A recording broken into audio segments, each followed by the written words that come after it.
guys, so first off I wanted to begin this video by saying happy Veterans Day to all of my fellow vets out there. This is the observed holiday, and so I wanted to make a video of my experience.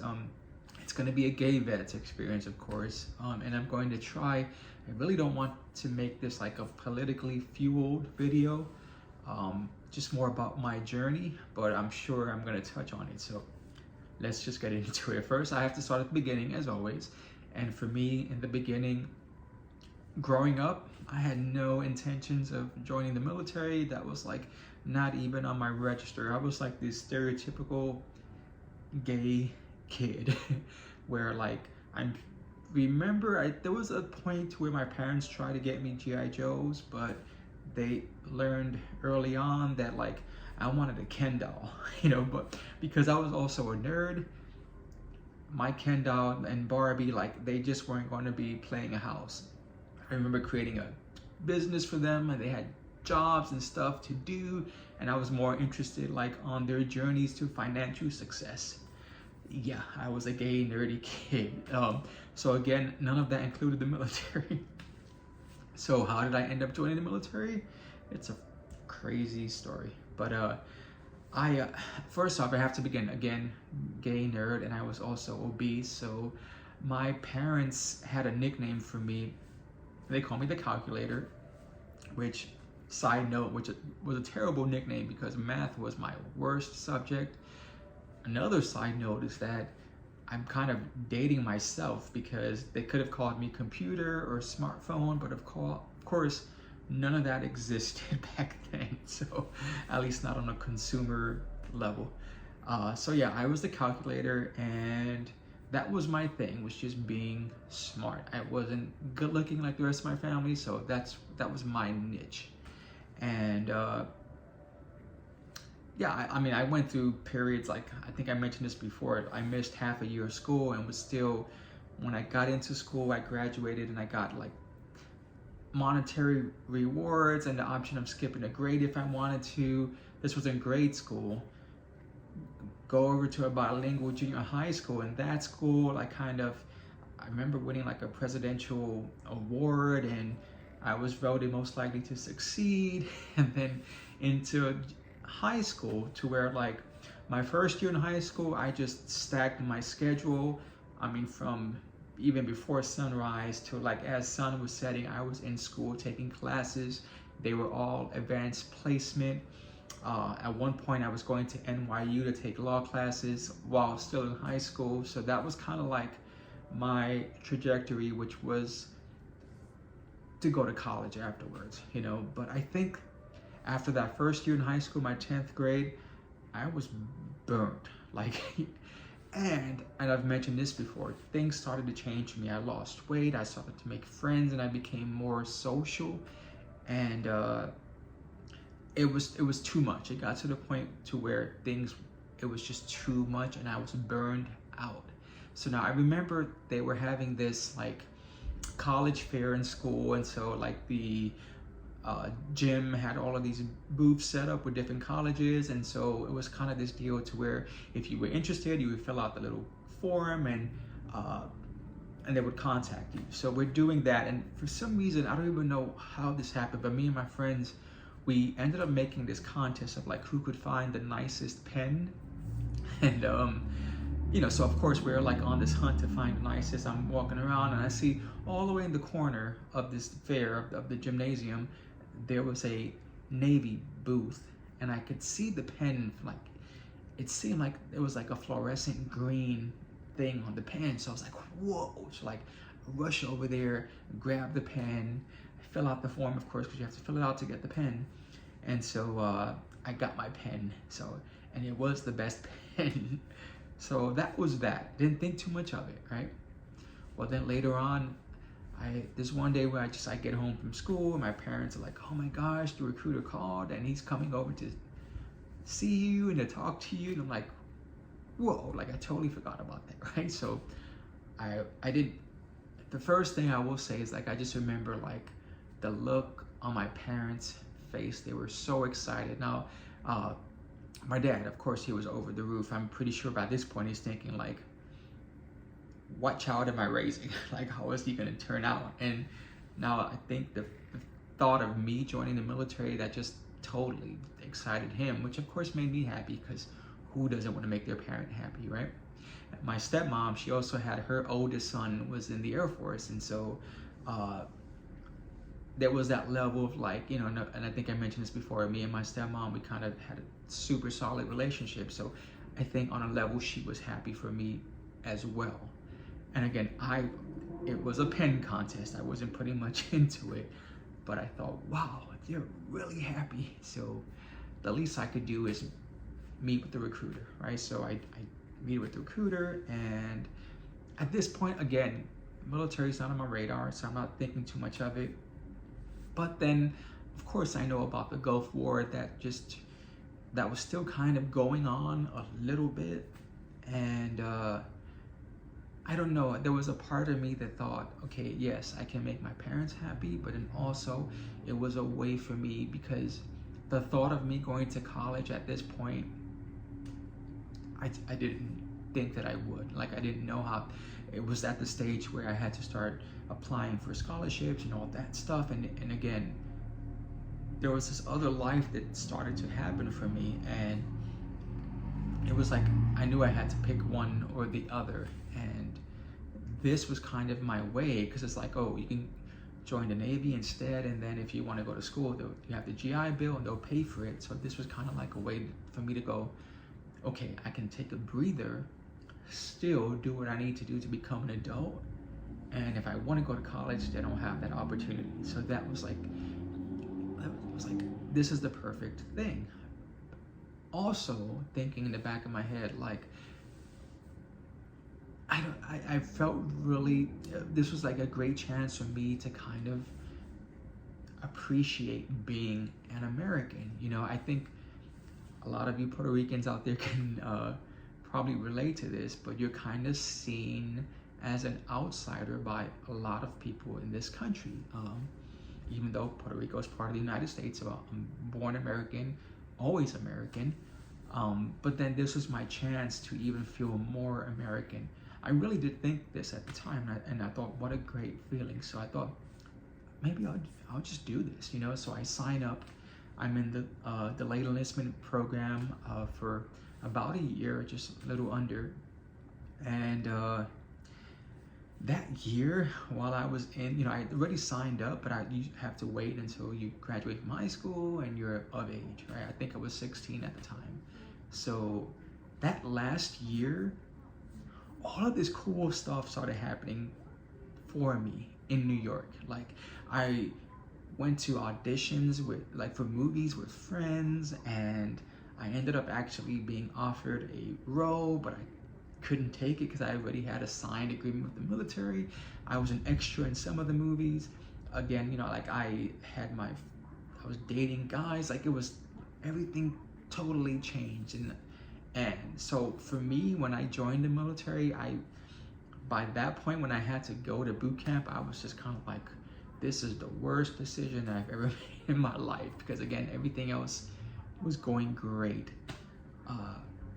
So yeah, but I signed, I made that agreement, so I had to stick to it.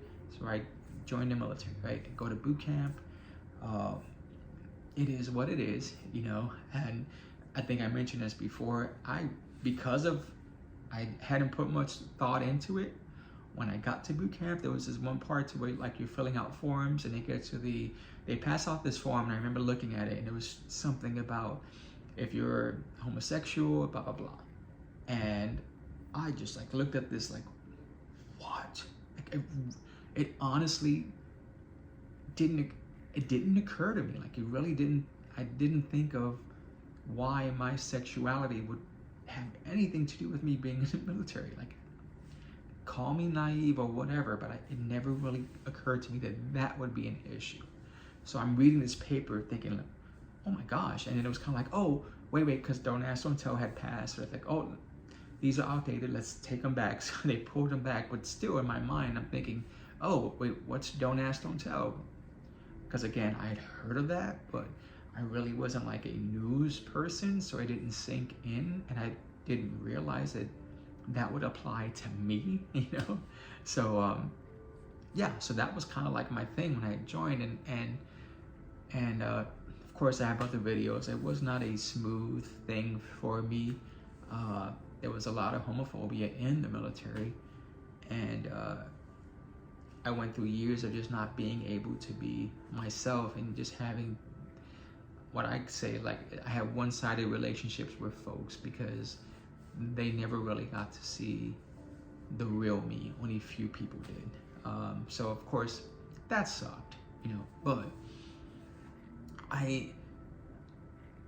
after my 4 years, like, I really thought about whether or not I was going to stay in. It was tough, you know. There were a lot of pros and some cons, to be honest with you. And part of it was that I thought, I want to be myself. Like, I want to be free and open. Like, gosh, the thought of me getting in trouble, getting kicked out, getting reprimanded because of what I did with someone in bed, like, it was too much for me. And I thought, I don't want to live my life this way. Like, you know, with the suicide attempt and the depression and low self-esteem, I had fought through so much to get to a healthier place at that point.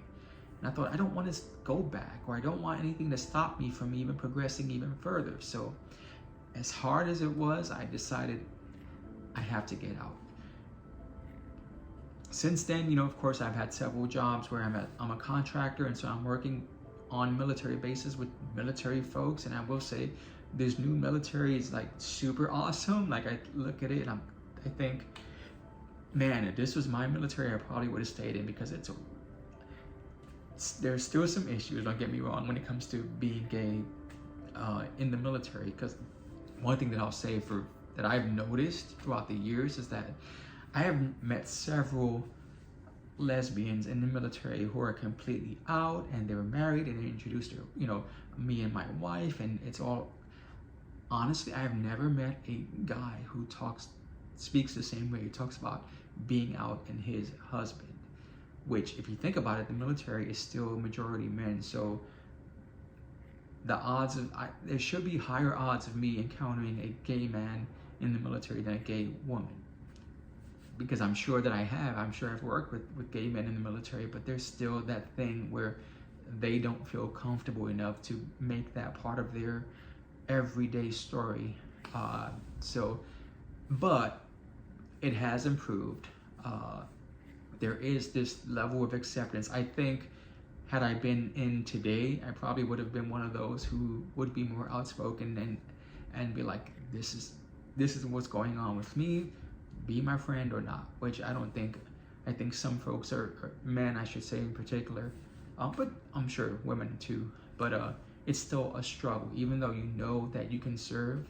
I think you're still, like, especially if it's a career, because you know what's happening with the trans, and again, I don't want to make this political, but what's happening recently with trans people serving in the military. So I think for a lot of everyone else who's in the LGBT, you're kind of like, oh, am I going to be next? Because let's not kid ourselves. It's a slope, right? Right? And one thing happens, and then it's like, okay, what's going to happen next, and what's going to happen next after that? So I think for some folks, it's kind of like, maybe I would just chill as far as that goes. But yeah, still, I will say, compared, there isn't the fear of getting kicked out now, and so that's at least some progress, a little bit, but some. I will have to say, just because this is my gay veteran story, like, one of the people that I have to shout out is Pete Buttigieg. When I think about progress and where we've come as a nation, I think of him, who was a gay vet, and now he's a Secretary of Transportation, and he ran for president as a gay person. And eventually, I hope we get to the point to where we can have a gay president. I think he's the perfect candidate. You know, for any of you out there, if you watch him, whether it's on MSNBC or Fox News, dude can handle himself, and he knows how to speak, and he's intelligent, extremely intelligent. So he actually would be, I think, a great president. But I know, again, we're not there yet. And maybe one day we will be. And so I don't know where else to go with this video. Again, this isn't really so much about a lesson or anything like that. This is just, I want to say that, oh, here's one thing that I do want to say.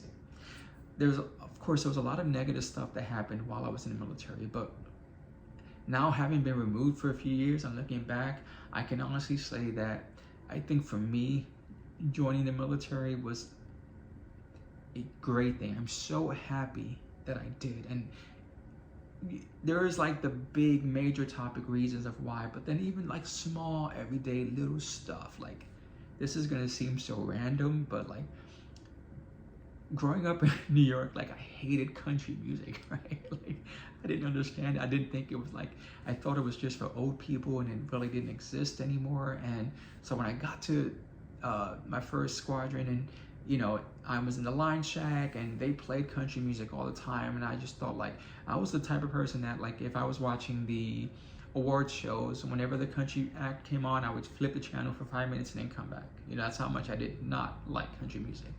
But so I'm at my first work center, they're playing country music all the time. I thought, oh my gosh, this is horrible, right? So, but then one day I'm in the shop by myself, just filling out paperwork, and then I hear Reba McEntire, and the song was Till You Love Me, and here's a little bit of that. I sent you roses, I warned you I would do all that I could. Yeah, so this song changed my brain in so many ways. Like it opened up doors for me to where that was just like, I listened to when I say I listen to all kinds of music now, I can honestly say that, and that was the beginning of that. I just fell in love with the song. I fell in love with her voice and the lyrics and just the message and the story that she was telling. And of course, any of you Reba fans know this, but she is the perfect storyteller with her songs. Yeah, but I don't think I would have had that experience had I joined the military. I honestly don't.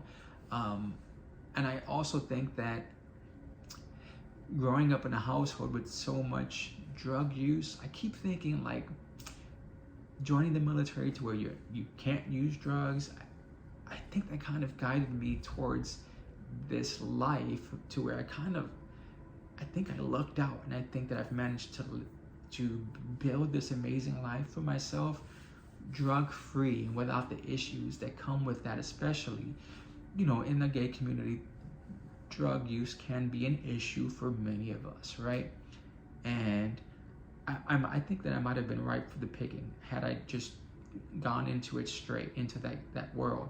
But being in the military, I had kind of like a shield from that. And that's another way where I think that it helped me, but also just as far as like meeting people from all over the country, meeting people from all over the world, and traveling and just seeing stuff.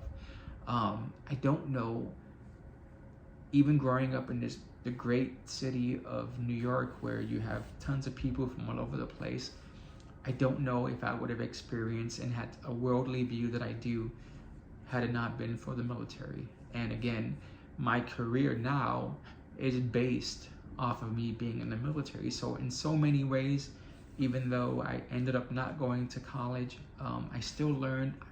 I've had a very learned life. And I will say that a lot of that is because of me joining the military. And so I have no regrets. Good, bad, or indifferent, every moment that I've had in my life, I know ultimately, and this is the cliche part of this video, but ultimately my life has led me to where I'm at today. I love my life. I think I have a fantastic life. And so I think, what would have happened had I not joined? Would I have been better off? I don't know, honestly. I don't think so, though, to be honest with you. So for that, I'm so happy that I joined the military. I'm so happy that I'm living a good life now because of that decision that I made. And if I had to do it again, I think that I would. So again, that's my journey. That's how I became a gay vet.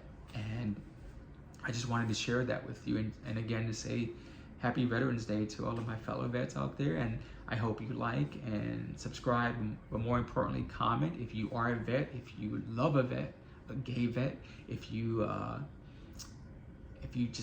I just want to hear your stories. If you have anything similar to this, please share it with me. Okay, bye.